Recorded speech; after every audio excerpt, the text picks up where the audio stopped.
today with Doctor No, a classic James Bond film that we just got done watching to make sure that it's fresh in our minds for you guys.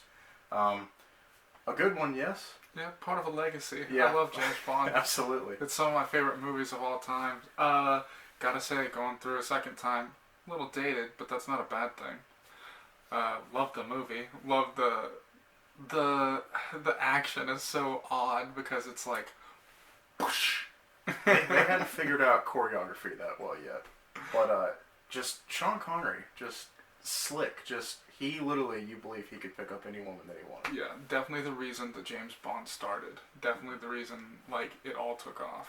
Yeah, so we'll start with the plot. So the plot involves James being forced to track down what looks like, was it an American agent or no? It was a British agent, and his secretary went missing. Yeah, They were in Jamaica, I believe. Mm-hmm. Yeah, so they went missing, and then that starts the trail. And I really will say, the first third of this movie I thought was great because it's just, how does this whole spy world work? And this is the first James Bond movie that we ever got, so it's the introduction to all that kind of stuff. And honestly, these kind of movies, James Bond doesn't even feel like a 1960s movie, because 1960s movies feel really dated sometimes when you're watching them.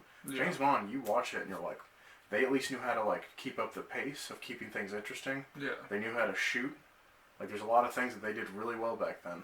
You can tell it's a little bit old school because of some of the things that happen, the way people are dressed in the cars, but it just fits because it's not like an alien thing. It's not too much of a noticeable difference. The one thing though was walking through the airport when he gets to like Jamaica. I was like, wow, they were real light on security there. Oh yeah, back in those days. So as the story progresses, James ends up, trying to figure out who he can trust when he gets down to Jamaica in that area, and he comes across some American agents that he doesn't know were American at first. Yeah. And then he ends up, I don't want to spoil the movie, but we'll just give you a brief synopsis. But he ends up meeting this girl, the blonde girl, on the beach once he arrives at the right spot for the villain Dr. No where he's at. Mm-hmm. Dr. No's hideout is appearing to be a mining area. It looks like it's. It was an island. Right, but still a little bit unsure as to what they were like doing on the island.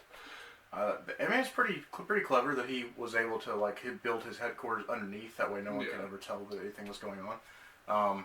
But yeah, overall, I think the plot was pretty good. I think where it kind of lulls, if I had to complain a little bit, is once they get underneath to where Dr. No's headquarters are, you got like 15 minutes that I feel like we're kind of like, what are we watching? Oh, James is escaping. It was a little bit of just crawling through vents for a second there, and then it was like they were invited in for a little bit. I guess that came before, but it's a little bit odd because it's like, oh, Dr. No was expecting them, but then it's Dr. No couldn't have been expecting them. It's just a funny way of doing things. But the security in his room is a little light, huh? Yeah, it's definitely. Whose vent you can crawl out of that you can just stand and just like jump right in. Yeah. Crazy. So yeah, I would say overall, I mean, because this is the first James Bond movie, you do have to cut it a little bit of a break because they did get better. Yeah. But overall, I think the movie really, it does fit well with the rest of the James Bond lore. It works. I think if I only have a brief complaint, it's just about the climax, that it's not all that interesting. It was the starting point, not just for like James Bond in general, but like spy movies. They introduced Spectre. Yeah. Which I forgot that they introduced it in the very first movie. I thought that I knew Spectre, each movie was a different guy, a part of it. But I forgot that he even straight up just says, I'm a part of Spectre. That's straight from the books. Yeah, I know. But, overall, I would say that this movie, it works. And what makes it work? Mainly Sean Connery. Yeah, it's just Sean Connery. He's so, I don't even know how to describe it. He just has the swagger that's absolutely necessary. A lot of people will look to Daniel Craig and say that he's the definitive James Bond. Now, I will say that Daniel Craig was probably in the best James Bond movies, as far as how much special effects and how good they were written. But I don't think what Daniel Craig lacks is he doesn't have. Daniel Craig walks into a room and you go, that guy's probably going to kill me. Sean Connery walks into a room and you're like, I don't know. This dude could be like, just a big time roller at a casino or something like that, or he can change in a second and just be like, yeah, I'm gonna take you out. Daniel Craig walks into a room and you're like, that's a spy. Yeah. Sean Connery walks into the room and you're like, who's that guy? You could be like, he could be a quarterback or something like that. He could be some professional athlete. I don't know. The guy could just be some like rich guy that owns his own business. You don't know. And that's how the movie started. He's in a casino just playing. Yeah. You have no idea that he's a spy from the get go. In fact, one of the great things from the movie is just how little that it's focused on that he is a spy. It's just his mission and what he's doing. I think they mention like he's carrying the wrong gun for a spy. They call him MI7, 007 once, maybe twice. They mention he's British intelligence like 4 or 5 times throughout the movie. And other than that, it's just what he's doing. It's just his job. Yeah. So I wanted to introduce the audience our rating system, since this is our first video that we will have shot. So I have it down. I don't care about being a little unprofessional with this part.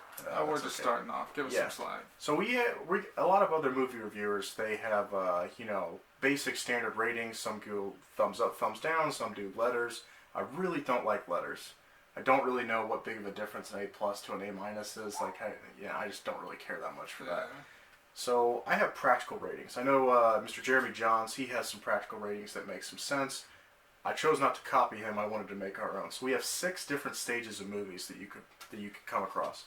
So you have at the very bottom a coaster movie, a term coined by this man no more than 20 minutes ago. The movie's better off served as not watching it. It's better used as a coaster. If you've ever seen a movie and gone, I'll never get those 2 hours back. I'll never get that back. That's what kind of movie we're talking about here.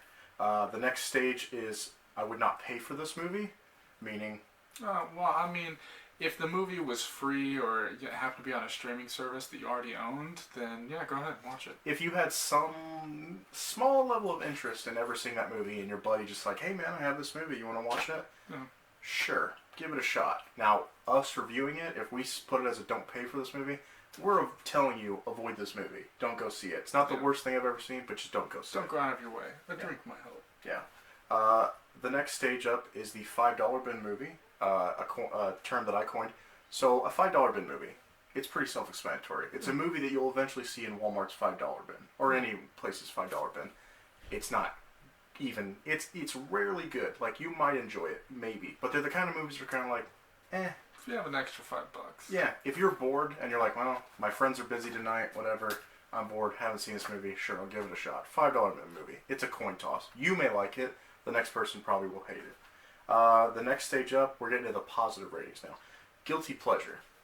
I have a ton of guilty pleasures on this wall, I'll be honest. You don't own this many movies without owning guilty pleasures.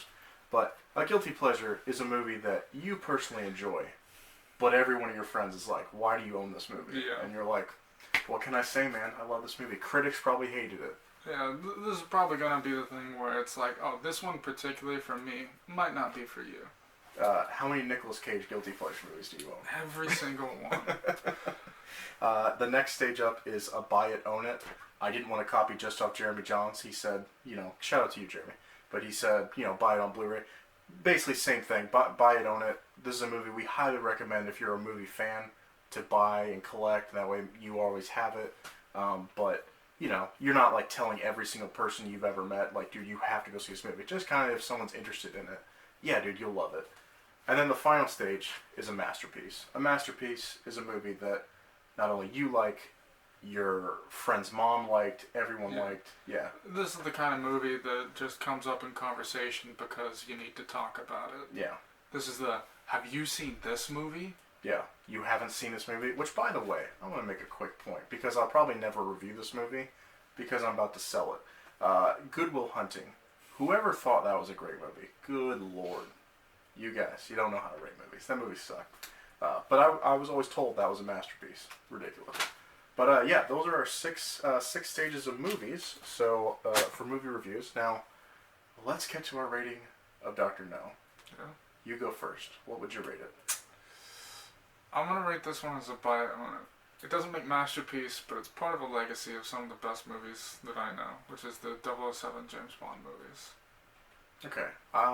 I'm gonna try to be objective about this. Yeah. I'll try to be objective about every movie that It's a we little review. bit dated. I can understand a lower score. I would call this a guilty pleasure, one stage lower. And what I mean by that is, if you're a James Bond fan, of course you're gonna own this because it's that. But if I told every single person you gotta own this movie, I don't. This is where it all started. It I just does. feel like it deserves its spot, its shine. It does. It has, I would say, like 60 to 70% of this movie fits into that classic James Bond Sean Connery, but they hadn't perfected it yet. Yeah. Yeah. So it's in the buy it own it stage for me. But overall, I mean, that was it. We're gonna keep doing more movie reviews for you guys. As you can see, there's a whole wall here that needs to be reviewed. Quality of the videos is going to go up here very quickly. We're missing a few components, but we figured we'd start where we can. One last thing to just say. My biggest inspiration for making these is At the Movies with Roger Ebert, Richard Roeper, Gene Siskel before that. That is the kind of movie review that I want to get back to that isn't around anymore. No one talks like that anymore. No one follows and rates all these movies. You'll kind of get people that come in and they're just... Sometimes they're not as genuine as they need to be. You ever see those movie reviews where you can tell someone got bought by Disney to review a movie? I mean, that did happen, didn't it? I mean, when The Force Awakens is viewed as the when people that were paid to review the movie got told, they were telling people, hey, it's the best Star Wars movie I've ever seen. Oh, people didn't pay money for reviews? They would never do it. I'll never be bought. But I'm telling you guys right now, I have too much opinions. I don't care what my sponsors say. I'm not going to be bought. I'm going to say what I want to say. So, that brings us to a close. Until next time, guys.